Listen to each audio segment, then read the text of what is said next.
ठिकाणी सुद्धा काही सीट त्यांच्या आपल्या सोबत आहेत, त्यांच्यासोबत सुद्धा आपल्याला जाऊन उमेदवारीचा अर्ज भरताना सहभागी व्हायचे आहेत आणि प्रचारामध्ये सुद्धा आपल्याला पूर्णपणे सहभागी होऊन आपापल्या वॉर्डमध्ये काम करायचं आहे. कधी एका वॉर्डमध्ये आपली उमेदवारी नाही म्हणून दुसऱ्या वॉर्डात जायचं असं करायचं नाही.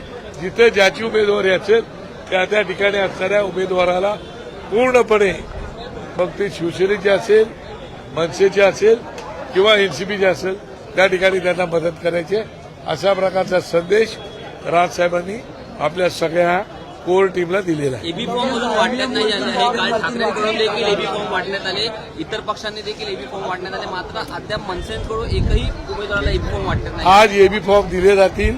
आता साहेबांपुढे यादी जाईल पूर्ण आणि त्याच्यानंतर एबी फॉर्म हे राजगड कार्यालयातून सन्मान्य नितीश सरदेसाई आणि शिरीष सावंत हे त्या ठिकाणी असतील, ते त्याप्रमाणे माहिती देतील. जागा एबी फॉर्म आल्यानंतर तुम्हाला कळतील किती जागा आम्ही लढवतो आहोत. ते काय अजूनही जागा इकडे तिकडे शेवटच्या क्षणापर्यंत काही गोष्टी होत असतात, ते तुम्हाला कल्पना आहे. तुम्ही पहिली गोष्ट एक लक्षात ठेवा, आतापर्यंत आमच्या पक्षाने 20 वर्षात स्वतंत्र निवडणुका लढवल्या आहेत, स्वबळावरती निवडणुका लढवलेल्या आहेत. कधीही आम्ही युती आघाडीमध्ये गेलो नाही. आम्ही इतर पक्षांना पाठिंबा निस्वार्थपणे कुठलाही स्वार्थ न ठेवता दिलेला आहे. त्याचा काय मोबदला मिळाला आम्हाला ते तुम्हाला कल्पना आहे. ही पहिली निवडणूक आहे की ज्या निवडणुकीमध्ये आम्ही युतीमध्ये निवडणूक लढवतो आहोत. ठाकरे बंधू म्हणून निवडणूक लढवत आहेत आणि त्याच्यामुळे युतीमध्ये निवडणूक लढवण्याचा अनुभव आम्हाला नाही, त्यांना अनुभव आहे आणि त्याच्यामुळे निवडणुकीमध्ये काही सीट इकडे तिकडे होतात. नाराजी जशी आमच्याकडे होईल तशी त्यांच्याकडे पण होईल. पण त्या नाराजांना मी एवढीच विनंती करू इच्छितो की अजून तुमचं वय आहे, तुम्हाला काम करण्याची संधी आहे. ही एकच निवडणूक नाही, अशी वारंवार निवडणुका आता ठाकरे बंधू लढवणार आहेत. तेव्हा भविष्य आपलं उज्ज्वल आहे. थोडं साईबाबाचा संदेश जो आहे तुम्ही सांगितलं, श्रद्धा आणि सबुरी ही थोडी थांबायला.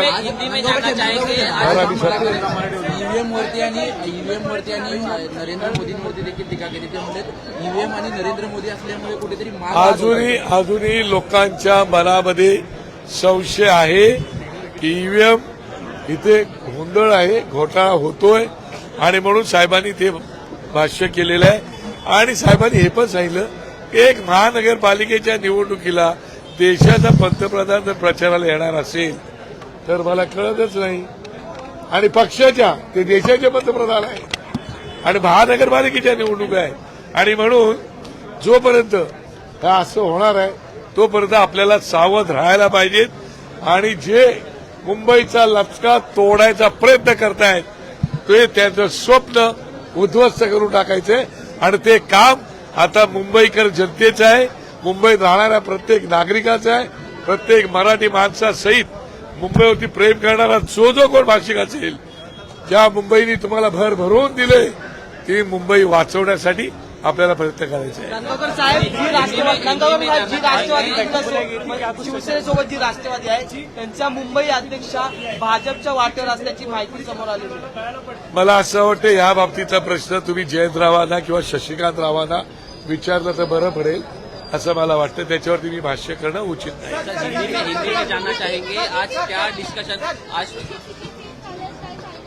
ते शिवसेनेला माहीत असेल. माझ्याकडे काही सीट्स होत्या, त्यातल्या सीट मी पक्षप्रमुखाच्या आदेशाप्रमाणे काही हिंदी में जानना चाहेंगे आज क्या राज ठाकरे जी ने लेकिन सत्ताधारी पार्टी की तरफ से लगातार हिंदू मुस्लिम की बात की जा रही है, उस पर राज साहब ने कुछ कहा क्या? वर्षानुवर्ष पिढ्यानपिढ्या राहणारी लोक या महाराष्ट्रामध्ये ती आमची आहेत हे साहेबांनी केव्हाच सांगितलेलं आहे. काही ठिकाणी हिंदू आणि मुस्लिम हे केलं जातं, जाती जातीमध्ये भेदभाव केला जातो, जाती जातीत भांडणं लावली जातात. म्हणजे धर्मामध्ये भांडणं लावायची, जातीमध्ये भांडणं लावायची, घराघरात भांडणं लावायची, हे काम इतर लोक करतायत. आम्ही जोडण्याचं काम करतोय, सगळ्यांना सोबत घेऊन जाण्याचं काम करतोय. मुंबईला आपण एकत्रितपणे राहून पुढे घेऊन जायचं आहे आणि विकास करायचा आहे, अशा प्रकारची भूमिका आमची आहे. हिंदी में जाना चाहेंगे आज क्या बुनियादी मुद्दे जो सड़क पानी बिजली इस पर होता था, लेकिन इस बार ऐसा हो रहा है धार्मिक तुष्टीकरण के आधार पर नैरेटिव पूरा मुझे लगता है मेरी पार्टी जो है वो पार्टी का मूल ये विकास में ही है. हमने जब पार्टी बनाई तभी विकास के ऊपर ही हमने पार्टी के बारे में हमारा ब्लूप्रिंट भी हमने बनाई थी और उसके लिए विकास बिना छोड़े हम बात नहीं करेंगे. बाकी तो राजनीति है, राजनीति में सब बातें आने वाली है. नहीं, मुंबई देखो बहुत सालों का सपना है, जो गुजरात का सपना है, जो मुंबई उनको चाहिए. मुझे लगता है कि बड़े संघर्ष से 107 हुतात्मा देके मुंबई महाराष्ट्र के लोगों ने अपने पास रखी है. जो मुंबई आज भी देश को सबसे ज्यादा कर देती है. मुंबई को क्या मिलता है? वो मुंबई बचाना हमारा धर्म है और वो मुंबई बचनी चाहिए. उसके लिए मराठी से लेके मुंबई पे प्यार करने वाले हर भाषिक को, जिन्होंने आपको सब कुछ दिया है, रोजी रोटी सब, वो मुंबई को बचाने का काम हमारा आपका सबका है.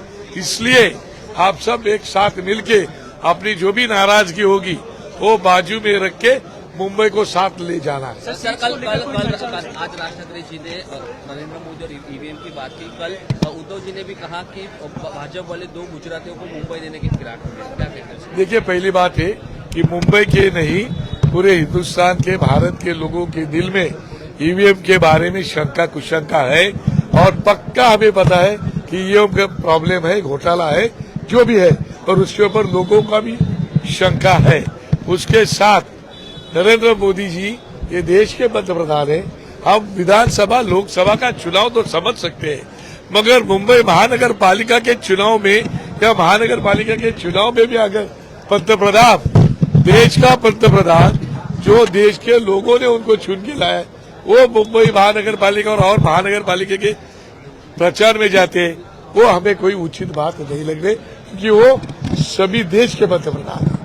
सत्ता नसली तरी मनसेचा दबदबा कायम अशा प्रकारचं देखील वक्तव्य आजच्या मेळाव्यामध्ये केलंय. काल पण होता, आज पण आहे, उद्या पण राहील. सत्ता काली नव्हती, आज येणार आहे आणि उद्या सत्तेत आम्ही बसणार. सर एबी फॉर्म कब तक बांटने वाले हैं, उसके बारे में थोड़ा कुछ बताइए. सर एबी फॉर्म के बारे में फाइनल बताइए. एबी फॉर्म कब तक देने वाले अभी हैं? साहब के पास हम लोग जा रहे हैं और उम्मीदवारों की यादी दी जाएगी. बाद में साहब उम्मीदवार तय करेंगे और ये भी फॉर्म दिया. सर संतोष झुरी आज मेळाव्यात पाहायला मागच्या अनेक दिवसांपासून हो, संतोष झुरी माझा कडवट कार्यकर्ता आहे, कडवट महाराष्ट्र सैनिक आहे. आतापर्यंतच्या लढाईमध्ये तो आमच्या सोबत राहिलेला आहे. वेळेप्रसंगी पोलिसांचा मार खाल्लेला आहे, वेळेप्रसंगी जेल कस्टडी भोगलेले तो आहे. असे असंख्य कार्यकर्ते आहेत. त्याच्यामुळे नाराजगीचा विषय येत नाही. निवडणुकीमध्ये सीट येतात जातात, कोणतरी मनासारखं कोणाच्या होतो, कोणाच्या मनासारखं होत नाही, पण हरकत नाही. मला असं वाटतं, तुमच्या मी शिवडीच सांगतो, शिवडीमध्ये मी 3 मतदारसंघात लीडवर होतो. एक मतदारसंघ मला फक्त दिला होता. मी उद्धव साहेबांना, राजसाहेबांना सांगितलं की ती एक पण सीट तुम्ही घेऊन टाका, मला देऊ नका, माहीमला तुम्ही फार तर वाढवून द्या. त्याच्यामुळे या सीटमध्ये असं होतं, कळलं का? त्यामुळे सीटवरती कोणी नाराज नाहीत. नाराजगी असेल तर ती सगळी आता दूर झालेली आहे. सर यूपी संदर्भात बोला जातात.